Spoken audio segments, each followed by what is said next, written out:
오늘 말씀의 제목입니다. 한번 따라합시다. 마음의 담을 헐자. 마음의 담을 헐자. 다시 한번 따라합시다. 마음을 넓히라. 마음을 넓히라. 글로리아 제이 에반스라는 여사가 쓴 아주 작은 소책자가 하나 있어요. 근데 그 책은 읽기도 너무 좋아요. 왜냐하면 절반이 그림이에요. 근데 책도 작고 그림도 절반 이상이 들어있지만 이 책은 정말 귀한 책이고 또 제 생각에는 시대를 뛰어넘어서 우리 모두의 마음이 양식이 되는 아주 좋은 책이에요. 이 책의 내용은 이런 거예요. 어떤 집에 여주인이 있는데 이 여주인이 열심히 자기 집 앞에 담을 쌓고 있어요. 왜 쌓는가 했더니 처음에 보기 싫은 이웃들 때문에 또 사람들에게 상처받는 것들 때문에 이 여인은 담을 쌓기 시작해요. 근데 어느 정도 담을 이렇게 쌓는데 어느 날 그 담을 뛰어넘어오는 도둑도 생기는 거예요. 그래서 이 여인은 그 담을 더 높이 쌓기 시작해요. 아무도 들어올 수 없도록.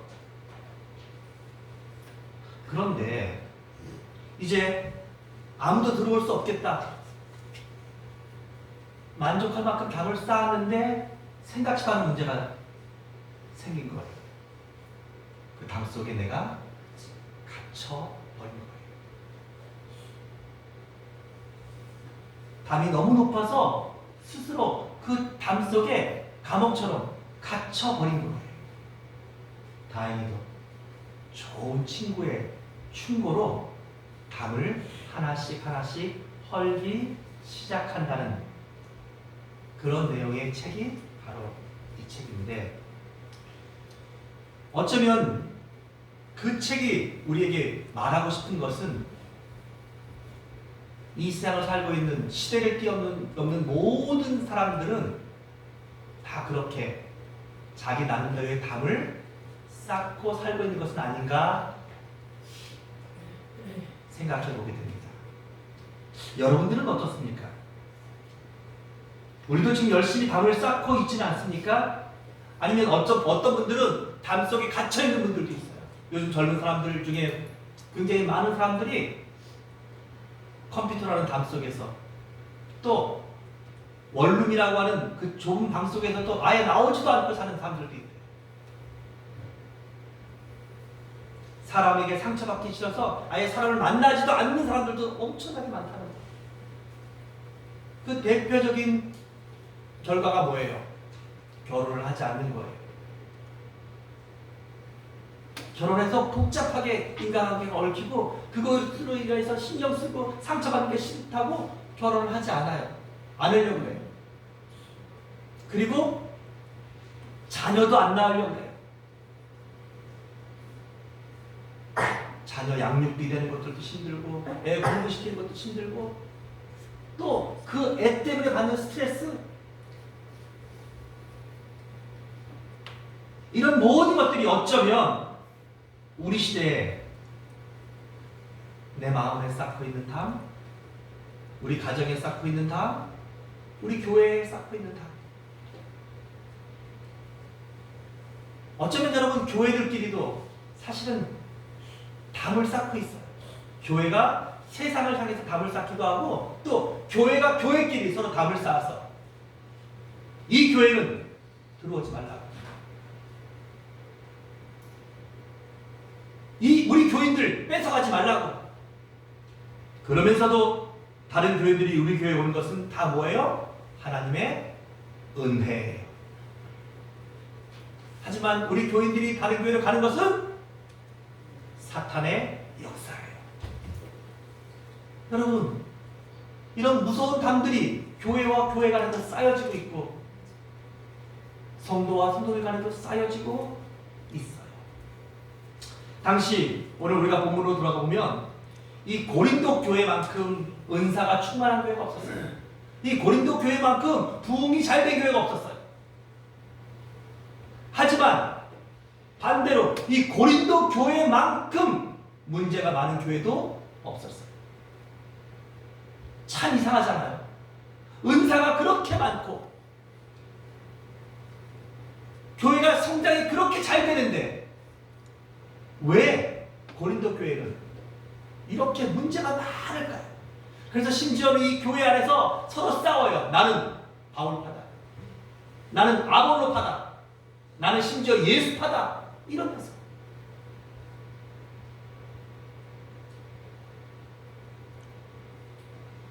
그런 그들을 향해서 지금 사도 바울이 말하고 있는 것이 고린도 교인들이여, 너희를 향하여 우리의 입이 열리고 우리의 마음이 넓어졌으니까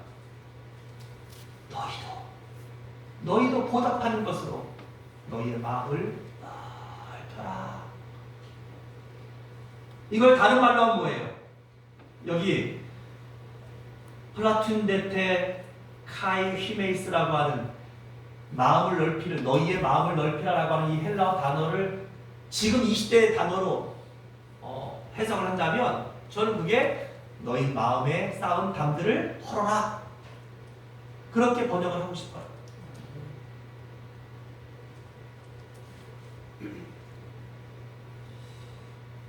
왜 고린도 교회는, 그리고 왜 이 시대의 모든 사람들은, 아니 특별히 믿음의 사람들이, 성도들은 그렇다면 마음의 담을 쌓고 살까요?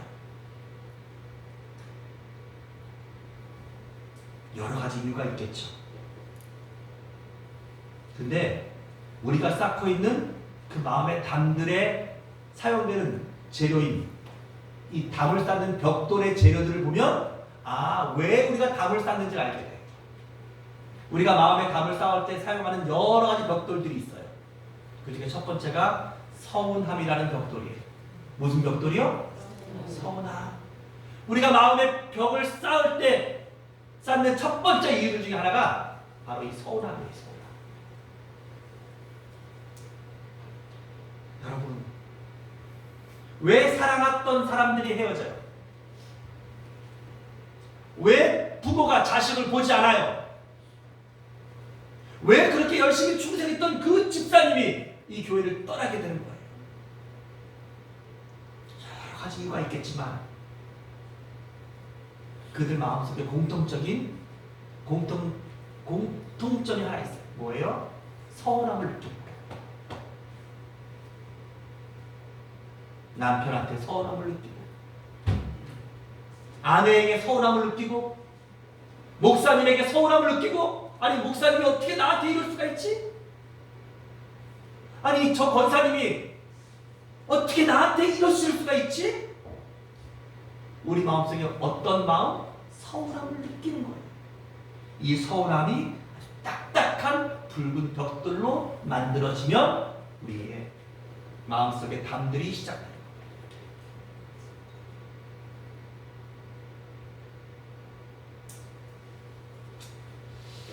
사실 이 서운함은 아무 관계가 아니면 아예 서운함은 생겨나지도 않아요. 모르는 옆집 아저씨한테 나 갑자기 서운하네 저 아저씨 보니까, 이런 사람은 정신이상자예요. 그쵸? 누구한테 서운함을 느끼는 거예요? 사랑했던 사람에게. 내가 정성과 관심을 쏟았던 사람에게 우리가 서운함이라는 상처를 받는 거예요.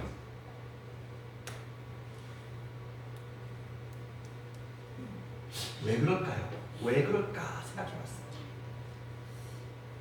그건 어쩌면 우리가 아는 사랑이 정말 그냥 순수한 하나님의 사랑, 순수한, 아무리 해주고 아무리 퍼줘도 마지막까지도 퍼주는 우리 어머니 아버지의 이런 사랑들이 아니라, 우리의 사랑은 어떤 사랑이에요?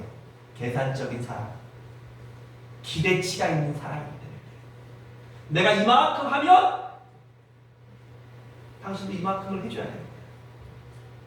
내가 이렇게 밥을 한번 사면 저 권사님 나한테 밥을 한번 사야 되는데 이걸 안 사. 그러니까 뭐가 되는 거예요? 서운해. 내가 이만큼 교회에다 봉사를 하면 목사님이 좀 알아주고 나를 높여주고 칭찬해주고 해야 되는데 목사님이 안 해. 주시네요. 그래서 서운한 거예요. 사랑하는 여러분, 서운함이 굳어지면 마음의 벽을 쌓는 무서운 벽돌이 재료가 된다는 것을 잊지 마세요. 그래서 우리 마음속에 여러분 서운함들을 예수의 이름으로 떠나보내야 돼요. 그러려면 어떻게 해야 돼요? 여러분들 안에 있는 기대치를 버리세요. 내가 자녀들한테 너무 많은 기대를 하고 사랑을 하고 희생을 하면 그게 언젠가는 서운해져요. 왜요? 다 내 맘대로 되지 않아요. 내 뜻대로 되지 않을 수 있어요. 기대치를 갖고 있지 않다가 그냥 내가 순수하게 사랑하고 내가 순수하게 희생했는데 그 아이가 잘 되고 그 아이가 또 내가 기대했던 것보다 더 잘 되어서 여러분 그런 것은 그냥 너무 큰 감사이고 보너스잖아요. 하지만 우리가 언제나 그 기대치를 가지고 있다 보면 이게 늘 불안한 거예요. 왜요? 저는 주식을 잘 모르지만 여러분 주식 들여다보는 사람들 마음속에 평안이 없는 것 같더라고요. 잠도 못 자는 것 같더라고요. 왜요? 이게 조금만 올라가면 좋았다가 조금만 떨어지면 세상 다 산 것 같고 그런 기대치를 갖고 있으면 인생은 행복하지도 않고 관계는 절대 좋아질 수가 없어요. 여러분 우리가 아내가 남편을 사랑하고 부모가 자식을 사랑하고 성도가 교회를 사랑하고 또 목회자가 성도들을 사랑하는 이런 모든 사람들은 그래서 어때야 돼요? 순수해야 돼요. 아무 대가를 바라면 안 되는 거예요. 그래서 우리 사랑의 기원은 어디에 있는 거예요? 하나님께 있어요. 하나님께 우리 사랑의 기원이 있는 거예요. 요한복음 3장 16절에 있는 말씀처럼 하나님이 세상을 이처럼 사랑하사 독생자를 주셨습니다. 그냥 우리를 사랑하시는 마음 때문에 하나님이 당신의 독생자이신 예수님 하나님 자신을 우리를 위해서 주시는 거예요. 여러분 이런 사랑 이런 순수함 그래서 여러분 하나님은 하나님의 어떤 기대치에 우리가 올라서 있기 때문에 우리를 구원하시고 우리를 사랑하시고 우리를 택하신 게 아니에요. 여러분 하나님의 기대치에 만약에 하나님이 우리에게 어떤 구원의 기대치 하나님의 자녀가 되는 어떤 기대치 아니면 천국에 들어가는 어떤 기대치를 하나님께서 우리에게 만드셨다면 그 기대치에 흡족할 만한 사람이 이 세상에 누가 있겠어요? 아무도 없어요. 근데 신기한 건 하나님은 우리에게 그런 기대치가 없는 사랑을 주시고 우리를 그렇게 사랑하셨는데 그리고 우리를 그렇게 구원하셨는데 우리는 늘 마음속에 기대치를 갖는 거예요. 목사님은 이렇게 돼야 돼. 요 정도 어떤 기대치가 있어서 거기서 좀 잘못하면은 거기에 마음에 들지 않으면 그 다음부터는 뭐예요? 목사님이 변했네.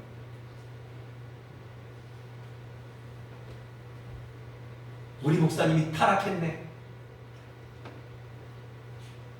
여러분 서운함들과 실망감들을 갖는 거예요.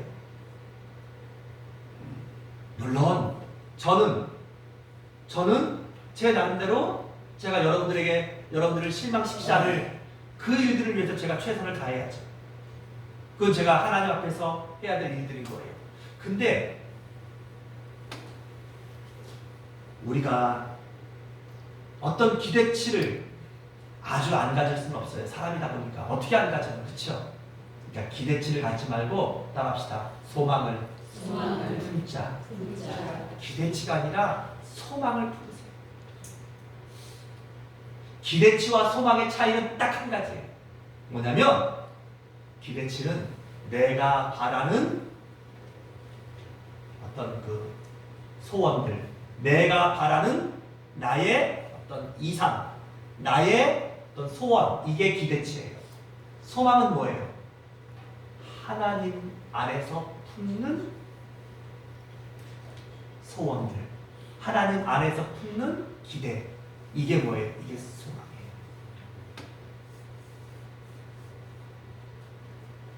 두 번째로 우리는 어떤 담들을 쌓고 있나요? 교만의 담들을 우리가 참 많이 쌓고 있어요.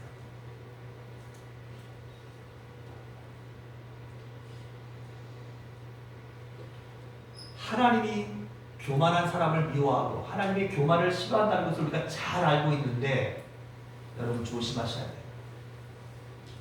누구나 다 나도 모르게 교만해집니다.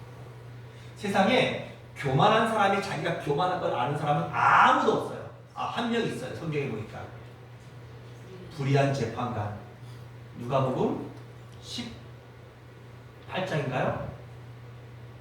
거기에 나오는 불의한 재판관, 그 사람은 자기가 교만한 걸 알더라고요. 그런데도 여전히 교만해요. 이런 사람은 하나님도 감당 못해요. 자기가 그래요. 내가 하나님도 무시하고 사람들도 무시하나, 뭐 이렇게 말하는 사람이에요. 그 정도로 교만한 사람이에요. 그러나 보통 대부분의 사람들은 다 자기는 교만하지 않은 줄 알아요. 사랑하는 여러분, 교만해지면 나도 모르게 나는 다른 사람들보다 좀 레벨이 틀려, 나는 다른 사람보다 좀 수준이 틀려, 이미 뭐 한 거예요? 담을 높이 쌓은 거예요. 다른 사람이 다가올 수 없도록. 다른 사람은 나는 이만큼 올라가 있는 거예요. 지금 이게 교만한 거예요. 이게. 그러니까 여러분, 오늘 교만한 것의 특징은 뭐냐면, 교만은 여러분 없는 사람이 교만할 수 없어요. 그쵸? 못 배운 사람이 교만할 수 없어요. 못생긴 사람이 교만할 수 없어요. 우리 교인들은 다 걱정이에요. 일단 인물들이 다 돼. 그러니까 여러분들은 다 교만할 수 있는 가능성이 있으니까 늘 조심하셔야 돼요.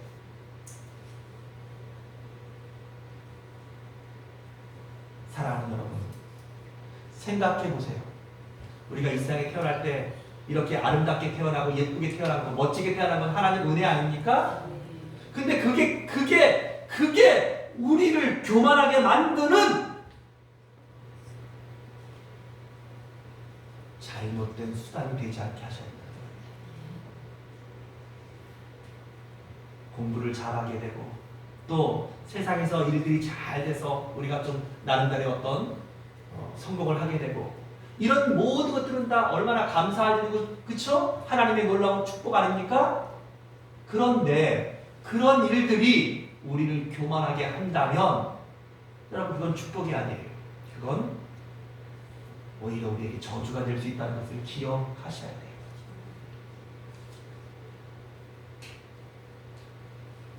어떤 성가대에, 시골 성가대인데 그 시골 성가대가 참 은혜로운 성가대가 있었어요.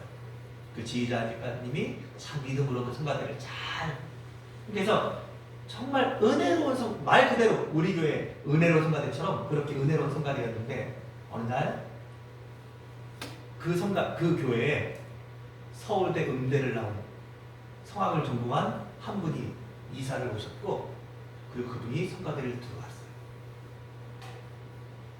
그런데 이분이 들어온 다음부터 이 성가대가 날마다 시끄러워집니다.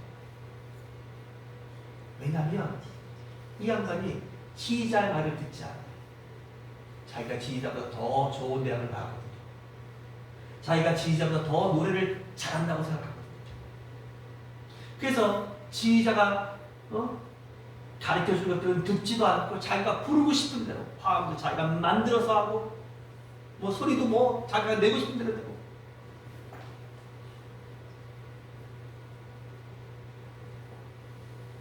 어느 날 이 지휘자가 이분을 불렀어요. 집사님,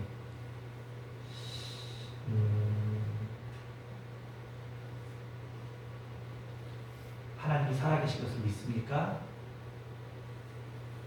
갑자기 그 말을 딱 물으니까 이분이 너무나 당황했어요. 예? 예? 아니, 하나님이 정말로 살아계신 걸 믿으시냐고요? 예, 제가 하나님이 살아계신 것을 분명히 믿죠. 그러면 지금부터는 하나님이 살아계신 것을 늘 생각하시면서 찬양하십시오. 그 한마디를 듣고 이분이 생각이 엄청나게 복잡해졌어요. 나는 정말 내가 하나님을 찬양하는 게 아니라 내가 노래를 부르고 있고 내가 교만에 이걸 깨닫게 돼. 그리고 정말로 하나님 앞에 나와서 아무도 없는 시간에 교회 와서 철저하게 회개를 하고 그 다음부터는 이 지휘자를 존경하면서 또 다른 성도들을 배려하면서 자기가 교만했던 것들을 사람들한테 사과까지 하면서 그렇게 해서 정말 더 훌륭한 성가대가 됐다는 그런 이야기를 들은 적이 있어요. 여러분, 노래를 아무리 잘하고 얼굴이 아무리 예쁘고 또 내가 세상에 정말 엄청나게 많은 돈과 성공과 부귀를 가지고 내가 오늘 이곳에 있어서 이 교회를 위해서 어떤 대단한 일들을 했다 하더라도 여러분, 우리의 마음에 진정한 겸손과 진정한 믿음이 없이 예배하고 믿음이 없이 했던 모든 일들은 하나님과 상관이 없어요. 하나님이 기뻐하지 않으세요. 기억하십시오. 아무것도 안 하는 것보다 엄청난 일을 하면서 교만한 것을 하나님은 더 미워하신다는 것을. 근데 꼭 이런 설교를 하면 내가 아무것도 안 하는 것은 참 중간에 가겠구나 이러면서 스스로 만족하시고 안일하시는 분들이 계세요. 또 우리가 이기주의의 담대를 쌓고 있어요. 디모데후서 3장에 보면 말세에 고통하는 때가 온다고 하면서 하나님이 경고하시는데 신기하게 그 첫 번째가 뭐예요? 사람들이 자기를 사랑한다. 그걸 다른 말로 뭐예요? 이기주의예요. 이기주의. 여러분, 우리가 자기 자신을 사랑하는 것 그게 잘못된 것은 아니에요. 저는 그렇게 생각해요. 하지만 자기 자신을 너무 사랑하는 게 문제예요. 자기 자신을 부모님보다 더 사랑하고 자기 자신을 자식보다 더 사랑하고 자기 자신을 하나님보다 더 사랑하면 여러분 이게 뭐가 되는 거예요? 이게 이기주의가 되는 거예요. 이런 사람들에게는 자기밖에 없어요. 자기 뜻대로 돼야 돼요. 내가 원하는 대로 돼야 되고 내 생각에 옳은 대로 돼야 돼요. 여러분, 제가 늘 말씀드리죠? 죄라는 게 뭐예요? 죄라는 게 성경은 이렇게 말해요. 자기 생각에, 자기 감정에, 자기 경험에, 즉 자기 뜻에 옳은 대로 행동하는 게 그게 죄라고. 사사기 21장 25절에서는 분명히 우리에게 말씀해주고 있어요. 또 우리가 어떤 죄를 어떤 그 담을 쌓고 있습니까? 욕심의 담을 쌓고 있습니다. 여러분, 우리가 욕심의 담들을 우리 마음속에 참 많이 쌓고 있고, 아니 내 삶에 지금 이 욕심으로 어쩌면 우리는 이 담들을 엄청나게 높이 쌓게 되죠. 여러분, 욕심이란, 만약에 우리가 이 세상에서 영원히 죽지 않고 산다면 저는 욕심을 부리고 사는 게 그게 지혜로운 삶이라고 생각해요. 하지만 내가 아무리 욕심을 부려도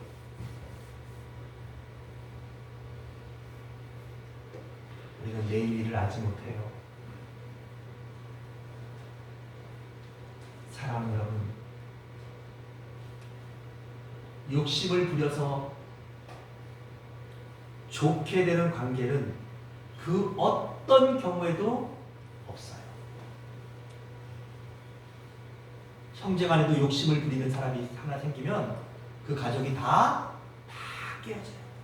부모 재산 때문에 욕심내는 형제가 있으면 여러분, 부모에게서 같은 배에서 나온 형제들도 다 원수가 되는 거예요. 교회에도 목사가 욕심을 내고 장로님들이 욕심을 내고 이러기 시작하면 어떤 교회도 바르게 세워질 수 없고 그 교회가 무너지는 것은 시간 문제예요. 욕심은 결국 모든 것을 삼켜버려요. 근데 욕심이 제일 먼저 삼키는 게 누군지 아세요? 욕심을 부린 자를 가장 먼저 삼켜버린다는 것을 기억하셔야 돼요. 또 우리가 어떤 담들을 쌓고 있어요? 불신의 담을 쌓고 있어요. 불신의 담.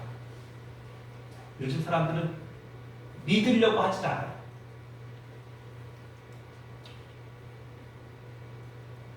친구도 믿으려고 하지 않아요. 그래서 친구를 안 새기는 거예요. 심지어는 가족들도 믿으려고 하지 않아요. 그리고 심지어는 누구도 안 믿으려고 그래요? 하나님도 믿으려고 하지 않아요. 근데 시편 14편 1절에서 하나님은 어떤 사람이 가장 어리석다고 했어요? 하나님을 부인하는 자, 하나님이 없다 하는 자가 가장 어리석은 자라고 했어요. 사랑하는 여러분, 그러니까 불신을 한다는 것은 뭐예요? 믿지 않는다. 나는 아무것도 안 믿어. 여러분, 근데 아이러니하게도 일상에 어떤 사람도 아무것도 안 믿는 사람은 없어요. 결국 뭐라도 믿어요, 사람은. 그쵸? 뭐라도 믿어요. 제가 1월 1일 날 저기 파주에 운행을 갔더니 가려고 딱 했는데 진짜 놀라운 장면이 있더라고요. 김포대교를 지나면 거기 한강이 있어요. 거기에 차가 갑자기 이 시간 맥힐 시간이 아닌데 새벽인데, 겨울에는 좀 해가 늦게 뜨잖아요. 1월달이네요. 해가 아직 안 떴는데 차들이 거기 다 서 있는 거예요. 불법 주정차. 딱지뗄 걸 감안하고. 왜 그런가 했더니 해돋이 보려고 1월 1일 날. 근데 그 해를 왜 보는 거예요? 해를 보면서 그 햇님에게 자기 소원을 비는 거예요. 해에게 자기 운명을 맡기고 자기 가정에 이걸 축복해달라고 빌라고. 여기 한강에 뜨는 해는 아무것도 아니에요. 12월 마지막 날 여러분 정동진으로 가는 길은 밤새 막혀요. 해돋이 명소들은 산 꼭대기도 1월 1일 날 추운데도 여러분 사람들이 결국 사람들은 아무것도 안 믿는다고 하지만 결국은 뭐예요? 무언가는 다 믿게 돼 있어요. 근데 여러분 이왕이면 생명이 없는 해를 믿고 돌을 믿고 강물을 믿고 나무를 믿고 이런 거 하지 말고 이왕이면 사람을 믿고 사세요. 아멘? 그리고 이왕이면 이 모든 사람들과 우주 만물을 만드신 하나님을 믿고 사시는 여러분들 되시기를 주의 이름으로 축복합니다. 그 외에도 여러분 미움의 담도 쌓고 있고요. 우리는 엄청나게 많은 벽돌들, 교만의 벽돌, 이기주의의 벽돌, 욕심의 벽돌, 불신의 벽돌, 미움의 벽돌, 이 수많은 벽돌들로 우리는 내 마음에도 담을 쌓고 있고, 가정과 가정도 담을 쌓고 있고, 심지어는 교회와 교회 사이에도 담을 쌓고 살고 있어요.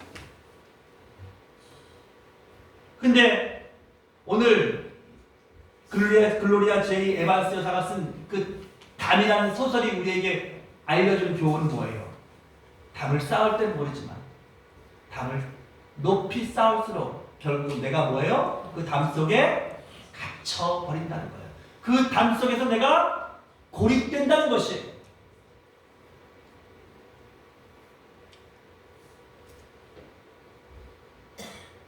그 고립을 피하고, 그리고 이 내가 쌓은 이 담의 문제를 해결할 수 있는 유일한 정답은 딱 하나예요. 담을 헐어야 한다는 것이.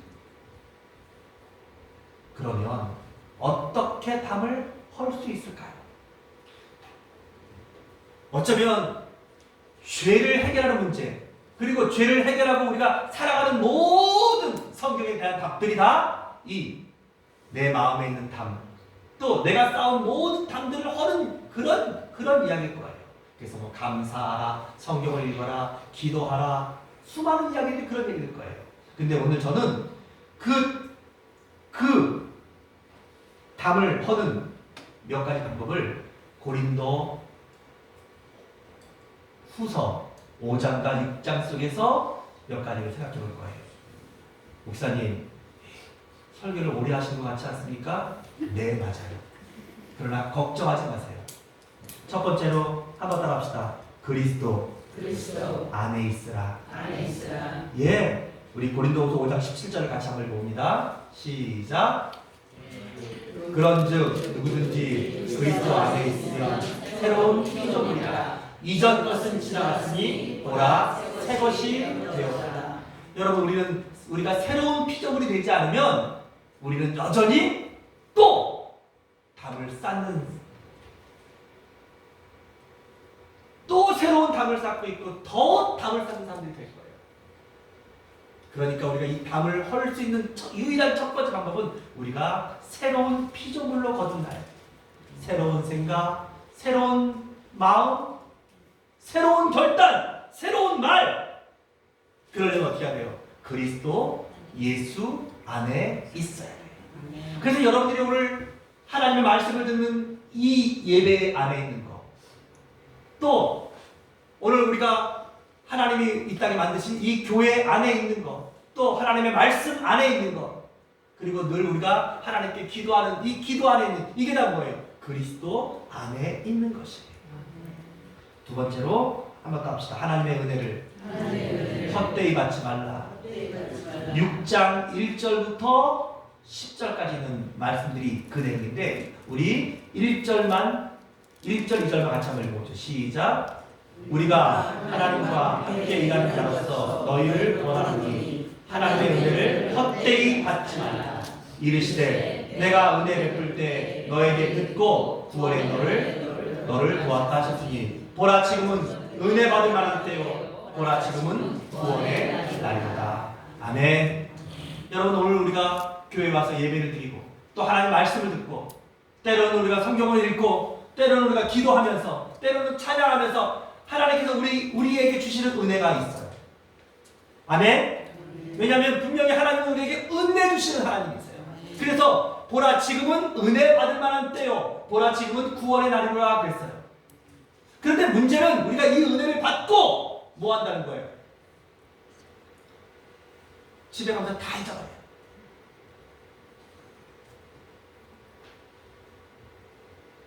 이 은혜 받은 것을 다 우리가 다 날려버린다는 거예요.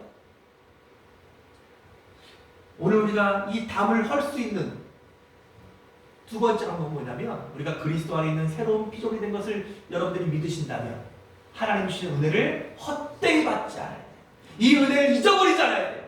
이 은혜를 흘려버리지 않고 이 은혜를 붙잡고 사는 여러분들이 되셔야 돼요. 아멘. 하나님의 은혜가 우리에게 부족한 것이 아니에요. 우리가 이 은혜를 뭐 하는 거예요? 헛되이 이 은혜를 흘려보내.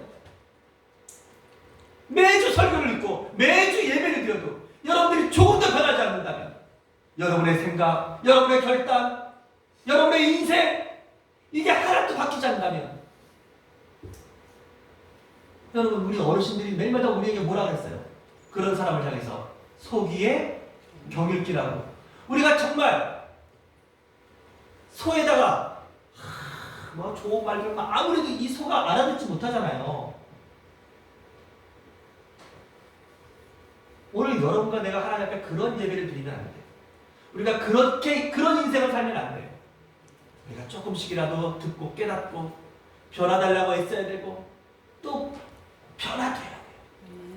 은혜를 헛되이 받지 말기 바랍니다. 마지막 세 번째로 오늘 6장 11절부터 13절에 있는 오늘 본문의 말씀이에요. 따라합시다. 마음을 넓게 하라. 아멘. 마음을 넓게 하셔야 돼요. 섭섭함. 여러분 왜 섭섭해요? 우리 마음이 좁아지니까 자꾸만 섭섭한 거야. 아유 그래 우리 시어머니가 이렇게 하는 거 그래 우리 시어머니가 지금 잘 모르신다 본데 언젠간 내가 우리 시어머니를 너무너무 사랑하는 거 더 아시겠지?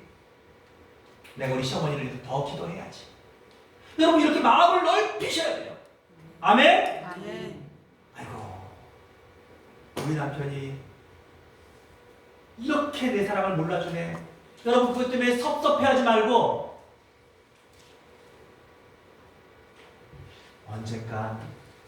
언젠간 알아주겠지 믿으면서 언젠간 우리 자녀가 나를 더 내가 너를 사랑했던 더 나를 사랑해주고 나를 더 그리워주겠지 하겠지. 여러분의 마음을 넓게 하시라는 거예요. 아 목사님이 오늘 내가 교회 봉사한 거 몰라주지만 하나님이 알아주시니까 나는 땡큐. 하늘에 상급이 있으니까 더 감사. 여러분 우리의 마음이 더 넓어지셔야 돼. 아멘. 우리 역사까지 삽시다. 마음을 넓히세요. 마음을 넓히세요. 아멘. 마음을 넓히세요. 그러면 우리 마음 속에 있는 담들은 다 헐어질 것이에요. 그리고 오늘 우리는 더 좋은 관계를 하나님과 맺게 되고 성도들과 가족들과 더 아름다운 관계를 맺으면서 여러분 담이 헐어진 곳에 사랑하는 가족들이 늘 왔다 갔다 사랑하는 성도들이 늘 함께 모이고 함께 또 놀러가고 함께 교제하고 하나님이 언제나 내 안에 들어오시고 성령님이 늘 우리와 함께 하시고 여러분 무너진 담 그곳에 새로운 은혜의 관계가 시작되고 놀라운 축복의 역사가 일어날 것입니다. 아멘. 기도하겠습니다. 하나님 아버지 은혜와 사랑을 감사합니다. 오늘도 우리가 하나님의 말씀을 통하여서 내 안에 또 우리 가정 안에 우리 교회 안에 하나님 어떠한 담들이 쌓여져 있지는 않을까 말씀을 통하여 살펴보게 하시니 감사합니다. 그리스도 예수 안에 있는 새로운 피조물이 바로 우리들인 것을 알게 하여 주시오. 더욱 그리스도 안에 거하는 우리가 되게 하여 주옵소서. 하나님이 주시는 은혜를 헛되이 받지 않게 하여 주시옵소서. 주여 그리고 우리의 마음이 넓어지게 하여 주옵소서. 주님의 마음처럼 넓어지도록 온유하고 겸손하신 예수님의 마음처럼 넓어지도록 하셔서 주여 우리에게 있는 담들은 다 무너지게 하시고 하나님 우리를 통하여서 아름다운 새로운 관계들이 하나님이 영광 받으시는 새로운 축복의 날들이 은혜의 날들이 시작되게 하시옵소서. 예수님의 이름으로 기도드립니다. 아멘.